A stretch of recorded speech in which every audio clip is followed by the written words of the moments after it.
Урматтуу мекендештер, эң оор салмак чембирдигиндеги финалдык беттеш 80 килограммдан жогорку салмак бөлүгү Кадыр Келсинбеков Кыргызстан Бобир Туктасеновго каршы беттеш өткөрөт. Тажикстандык балбан.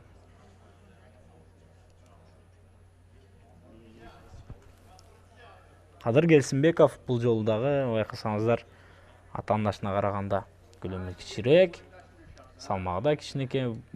Бун менен айтсак, бирок дароо эле чабуулга барды.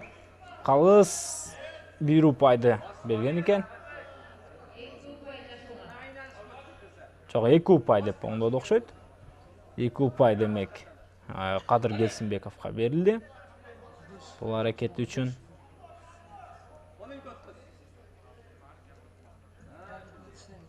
Кадыр Келсинбеков бүткүл дүйнөлүк көчмөндөр оюндарында 2-нчи орунду багынтты.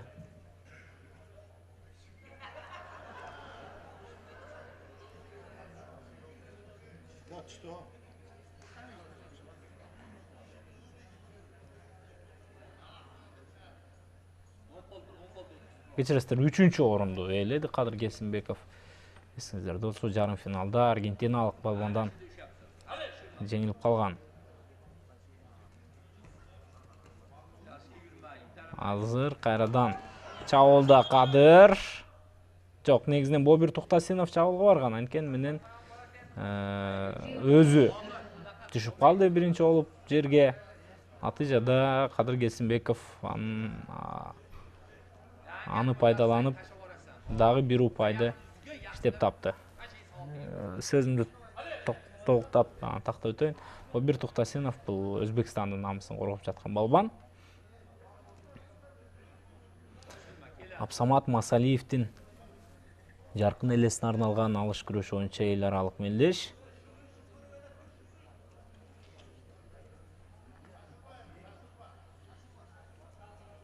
Үчнөл эсебинде бул финалдык беттеште Кадыр Келсинбеков алдыда. Бирок Бобир Туктасенов да бир жолу чабуулга барды. Атаандашын коюп жибергендиги үчүн азыр 1 упай Кадыр Келсинбековго берилет. Эскертүү ошол эле мезгилде Бобир Туктасеновго ыйгарылат. Эмне үчүн челлендж?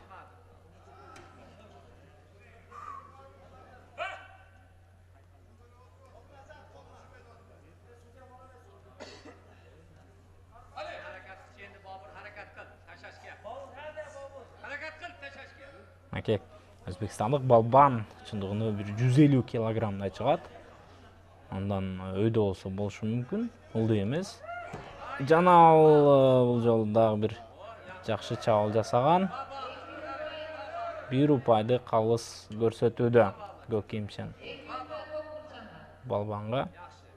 Жок, 2 упай. 2 упай берген экен Бобир Туктасеновго азыр калыстарды жыйынтыгында. Демек 2-4 жада калса Кадыр Келсинбеков азыр алдыда. Абайлаш керек, буга чейинки аракеттен ага чейин өзү тулку боюнан ашырып дагы 2 упай иштеп тапкандыгын көрдүк. Жана биринчи болуп 6 упайды чогулткандыгына байланыштуу Кадыр Келсинбеков 80 килограммдан жогорку салмак бөлүгүндө Абсамат Масалиевдин жаркын элесине арналган мелдештин жеңүүчүсү болду. Куттуктайбыз Кадыр Келсинбековду. Күткөнбүз мындай жеңишти. Ал натыйжада бизге көрсөтүп отурат. Дагы бир кыргыздын жон билек мыкты балбаны.